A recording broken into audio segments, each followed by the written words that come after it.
Hello everyone, welcome to IP69. So in this video I will show you how you can get started with your Raspberry Pi Pico.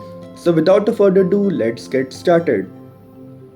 So let's start by comparing the size of your Raspberry Pi Pico with the other development board. So if you compare the size with DigiSpark 8985 or Node MCU, then it's little bit lengthier than both of them. Or if you compare the size with the fully fledged Raspberry Pi 3B Plus, then it occupies a very small footprint as compared to the Raspberry Pi. And here's the quick size difference between all of them. So let's get started with by soldering the headers on it. So first break the header into 2020 pair and put the Raspberry Pi Pico with headers onto a breadboard and start soldering the edge pin of your Raspberry Pi Pico by first heating the pad and pin of the Raspberry Pi Pico for 3 seconds and just melting the tiny bit of solder on it, and start repeating the same process for all the edge pin so that it will perfectly align with Raspberry Pi Pico, and just repeat the procedure till all the pins get soldered. Make sure guys you will do it with utmost care so that you won't just short the pins, and please make sure that you will wear the protective glasses because the fumes of soldering may hurt your eyes.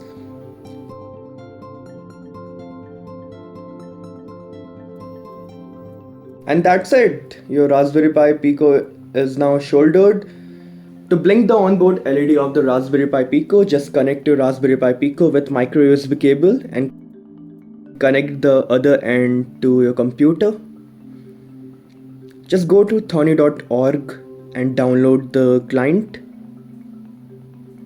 After downloading, save it and run the installer. Install the client and after that open it.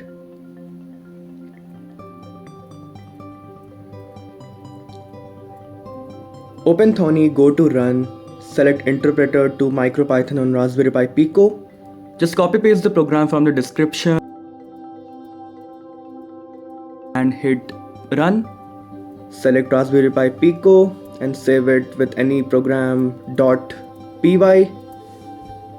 And in this program I am calling pin number 25, which is a default pin, and you can see that onboard LED started blinking.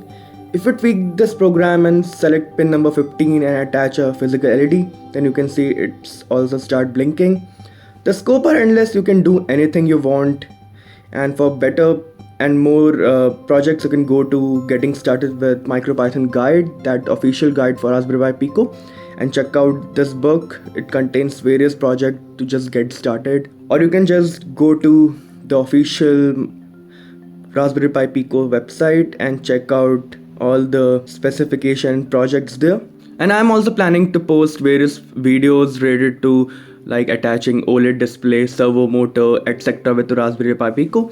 So if you're interested, please feel free to write down your thoughts in the description. And if you like the video, please like, share, subscribe, and I will see you in the next one.